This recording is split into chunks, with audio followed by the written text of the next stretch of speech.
Om Shanti. Good morning. आज सतगुरुवार, प्यारे बाबा का वरदानी दिन। बाबा कहते, मीठे बच्चे, तुम इस पति दुनिया से अपना बुद्धि योग निकाल बेहद का सन्यासी बनना है। सन्यासी माना पूरे पवित्र और पक्के योगी। प्रश्न है, कौन सी अवस्था आते ही माया के तूफान समाप्त हो जाते हैं? उत्तर है, जब मेरा पति, मेरा बच्चा इस मेरे से बुद्धि योग टूट जाएगा। मेरा तो एक शिव बाबा, दूसरा न कोई। ये बुद्धि में पक्का होगा। एक बाप से ही पूरा बुद्धि योग लगा होगा, तब माया के तूफान समाप्त हो जाएंगे।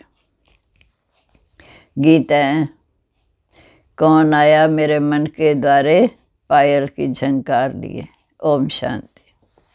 भगवान वाच, ये तो बच्चे समझ गए हैं कि आत्माओं का बाप उसे कहा जाता है परम पिता परम आत्मा।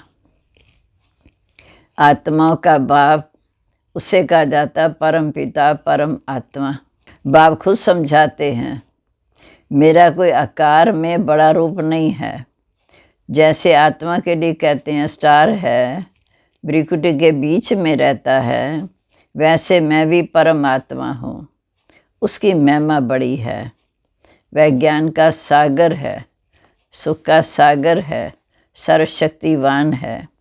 बाकी इतना बड़ा चित्र जैसा नहीं है। इतना बड़ा होता तो इस शरीर में भ्रिकुटी में बैठ ही न सकता। ये तो शिवलिंग की पूजा करते हैं तो बड़ा बनाते, अंगूठे सदृश्य कहते हैं। आत्मा माना आत्मा, सिर्फ उनको परमात्मा कहते हैं, ऊंचे से ऊंची आत्मा। तो जो परम धाम में रहते हैं, तुम जाते हो इस समय डेविड वर्ल्ड आश्री संप्रदाय। सतयुग में इस भारत पर देवताओं का राज्य था, अब आश्री राज्य है। देखो क्या क्या खा जाते हैं, मांस मदिरा, ये राक्षसी आहार है। इस बात को भी नहीं समझते। स्कूल में भी कोई बच्चे अच्छे ख्यालात वाले, कोई रजोगुणी, कोई तमोगुणी होते, जो दूसरों को समझा नहीं सकते, उनको बाबा बुद्धू कहते हैं। जो दूसरों को समझा नहीं सकते, उनको बुद्धू कहते। ब्रह्मा कुमार कुमारियों में भी नंबरवार महारथी, घोड़ेसवार, प्यादे होते हैं। जो अच्छी रीति समझा नहीं सकते, ज्ञान अमृत, ज्ञान पूरा ना होने के कारण फिर डिसर्विस करते हैं। जितना जिसमें ज्ञान है उतना ही समझाएगा ना।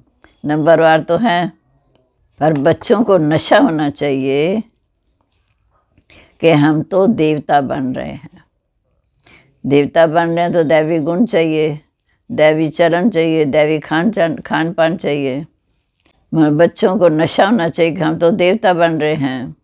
बाप खुद कहते हैं, मैं आया हूँ पतितों को पावन बनाने। सतयुग में यही नारायण था, अब फिर मैं लास्ट में इसके अंत जन्म में आया हूँ। इनको ही नर से नारायण बनाता हूँ। पहले भी नारायण था, फिर लास्ट जन्म में आया, फिर इनको नारायण बनाता हूँ। नंबर 1 पूज्य भी ये था, अब नंबर 1 पूज्य भी ये था, अब नंबर 1 पुजारी भी ये बना।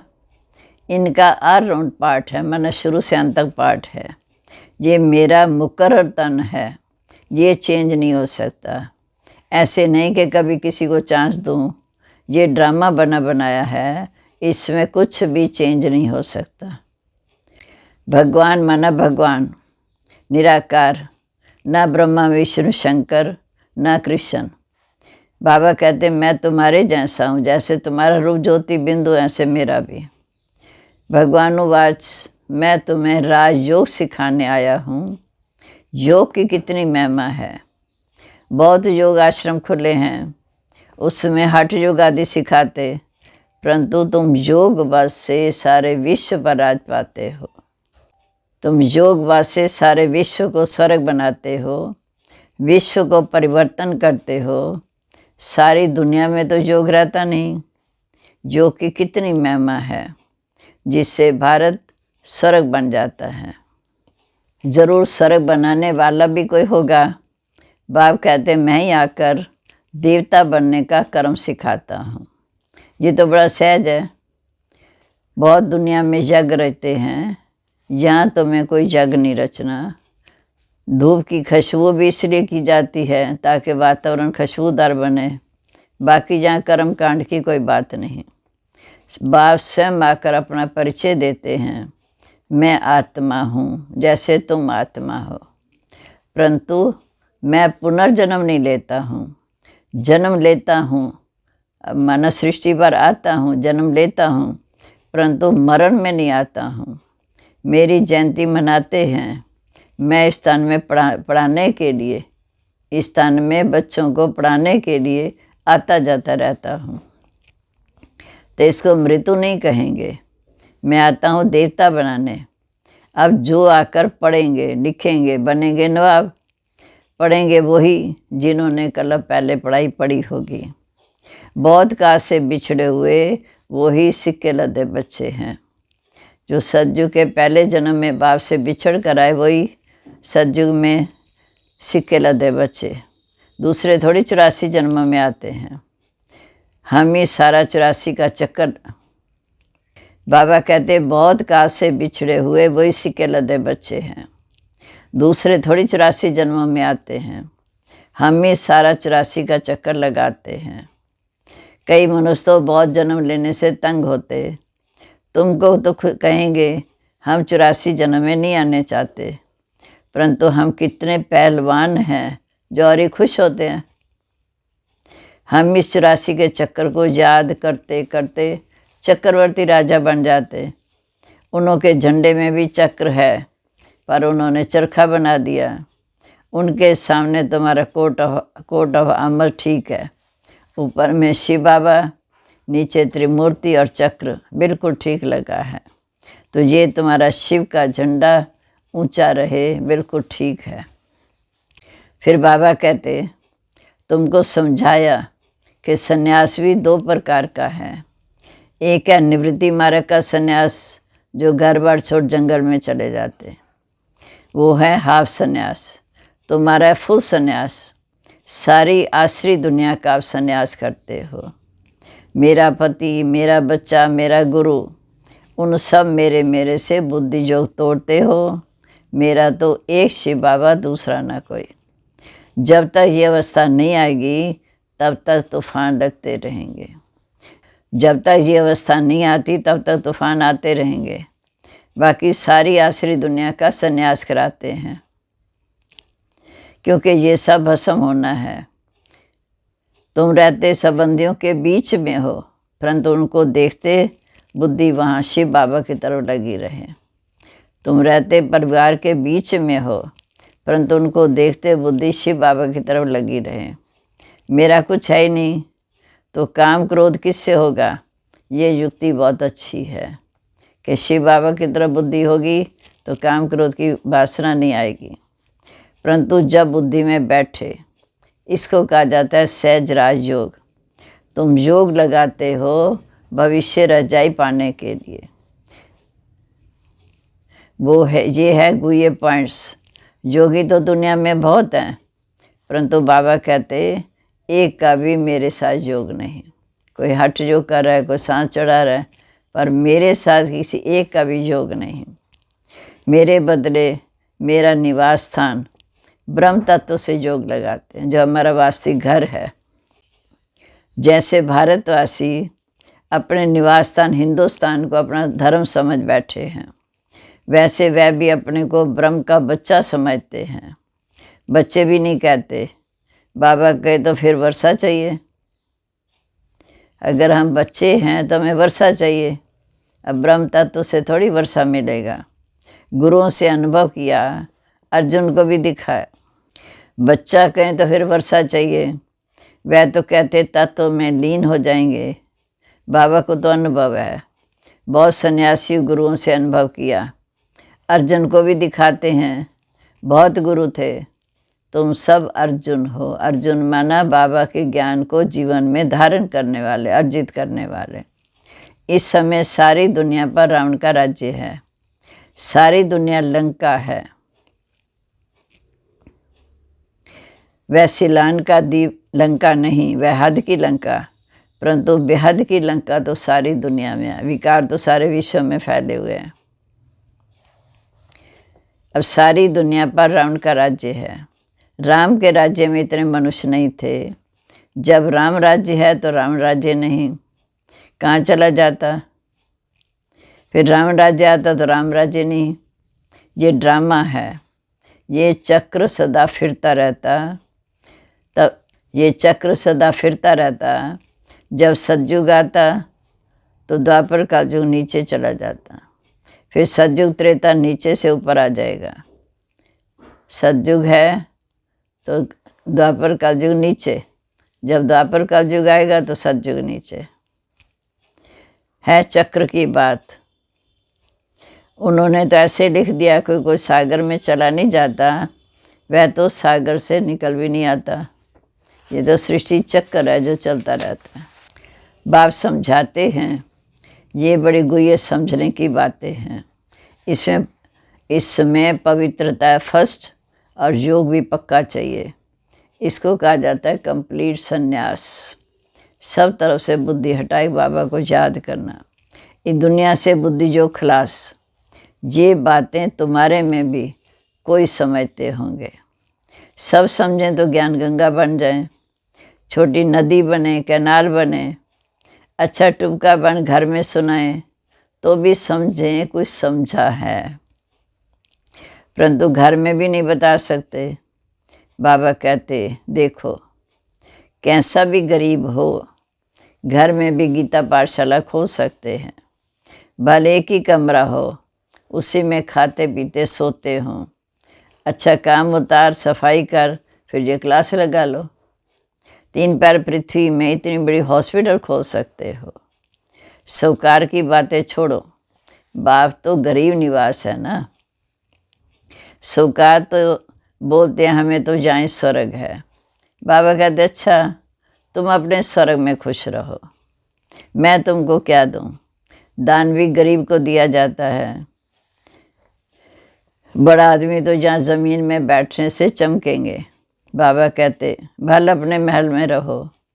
मेरे पास तो गरीब आए जो अच्छी तरह इस पढ़ाई को पढ़ सकें। अगर दूसरे को नहीं सुना सकते तो छोटा तालाब भी नहीं ठहरे। तुमको तो बड़ी नदी बनना है, मम्मा बाबा को फॉलो करना है, परंतु घर में भी नहीं सुना सकते तो चुल्लू पानी माना हथेली में पानी भी नहीं लेते। बाबा को तो मज़ा आएगा ज्ञान गंगाओं के सामने बैठने में। जो सुना नहीं सकते तो धारणा क्या होगी। पर बाबा को तो ज्ञान गंगाओं के सामने मज़ा आता है। कई बाबा के सन्मुख सुनते हैं, खुश होते हैं, और जहाँ से उठे सीढ़ी नीचे उतरे तो नशा भी उतर जाता। फिर घर पहुँचे, फिर वही झर्म जंग में फालतू बातों में समय गवाते। पर चिंतन चालू हो जाता। बाबा तो चलन से समझ जाते हैं। फिर घर पहुँचते हैं, आते हैं बाप से मिलने, कहते हैं मेरा पति, मेरा बच्चा। अरे तुमको पति कहाँ से आया? आते तो स्वर्ग में आए हैं तो स्वर्ग में चलने के लिए। फिर मेरे में फंसी क्यों हो? हम आए हैं स्वर्ग में चलने के लिए, तो बाबा को याद कर स्वर्ग में चलना है। फिर मेरा कहाँ से? अच्छा इतना डोज काफ़ी है। बाबा कहते उतना देना चाहिए जितना आप हजम कर सको। बाबा ने नटशेल में बताया कि इस योग से ही तुम स्वर्ग की स्थापना कर रहे हो। बाकी बादशाही के लिए नॉलेज चाहिए। 2 सब्जेक्ट हैं। बाबा भी योग में रहने का पुरुषार्थ करते हैं।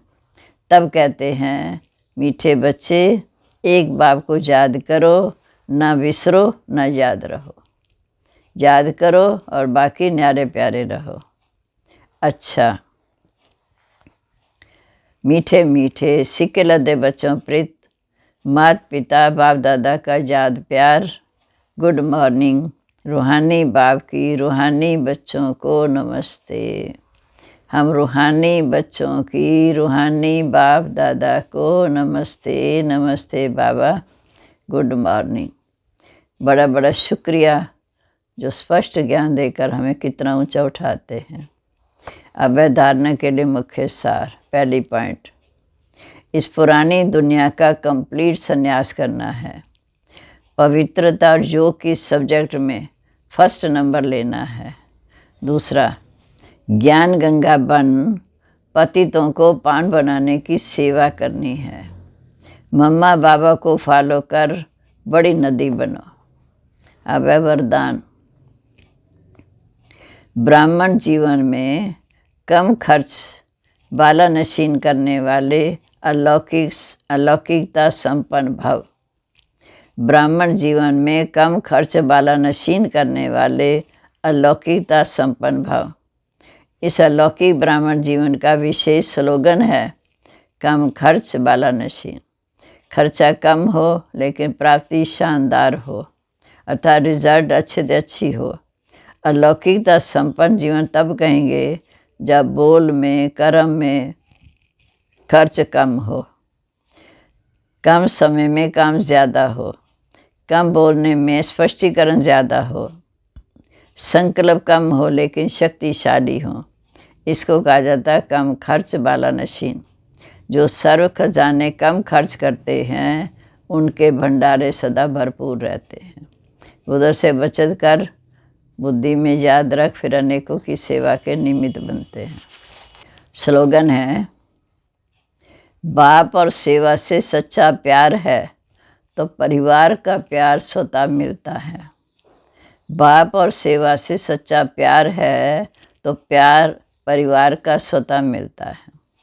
अब है मातेश्वरी जी के अनमोल माँ वाक्य। अब ये जो श्रोमणी गीता में भगवानु वाचा बच्चे, जहाँ जीत है वहाँ मैं हूँ, ये भी परमात्मा के माँ वाक्य हैं। पहाड़ों में जो हिमालय पर्वत है उसमें मैं हूँ, सांपों में काली नाग में मैं हूँ, इसलिए पर्वत में ऊंचा पर्वत कैलाश पर्वत दिखाते हैं, और सांपों में काली नाग। तो इससे सिद्ध है कि परमात्मा अगर सर्व सांपों में केवल काले नाग में है तो सर्व पापों में उसका वास नहीं हुआ ना। अगर परमात्मा ऊंचे तो ऊंचे पहाड़ में है, गोया नीचे के पहाड़ों में नहीं है, फिर कहते जहाँ जीत वहाँ मेरा जन्म, गोया हार में मैं नहीं हूँ। तो ये बातें सिद्ध करती हैं कि परमात्मा सर्वव्यापी नहीं है।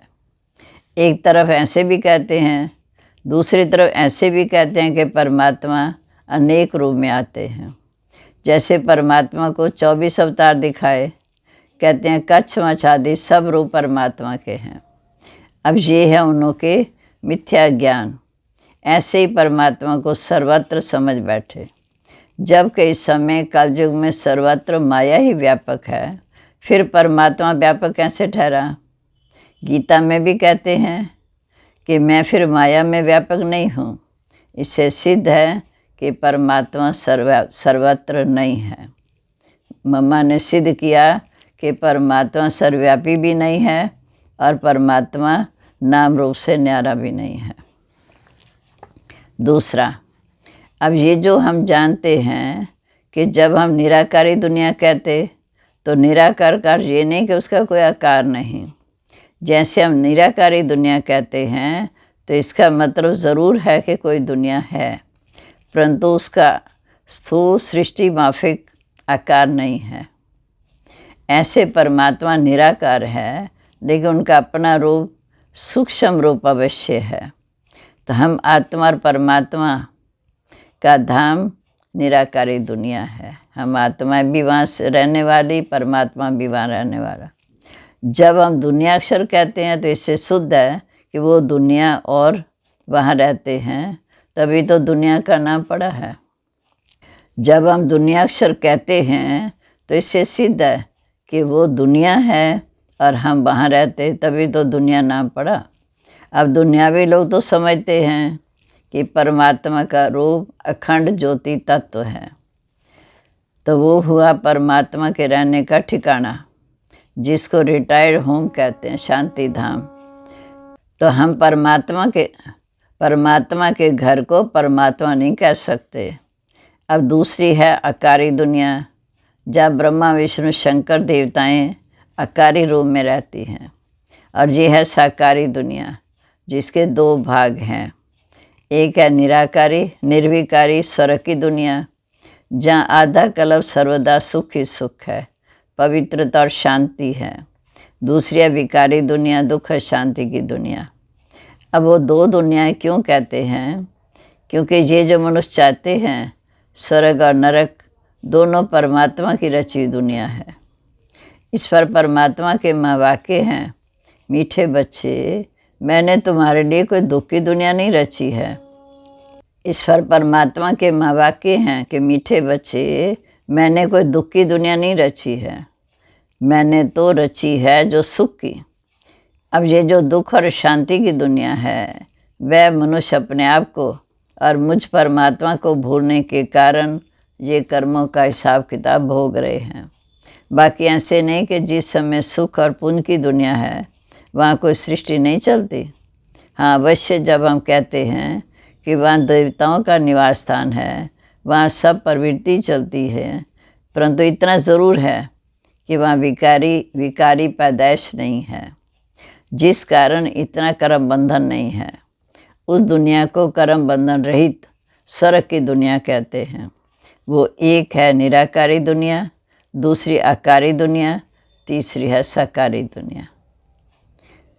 निराकारी दुनिया जहाँ बाप और हम बच्चे आत्मा रूप में रहते हैं। आकारी दुनिया जहाँ ब्रह्मा विष्णु शंकर सूक्ष्म लाइट के शरीर में रहते, और ये साकारी दुनिया जहाँ हम शरीर के आधार से रहते हैं। अच्छा जी, ओम शांति। अभी हम प्यारे बाबा को भोग लगाएंगे और उसकी याद में बैठे।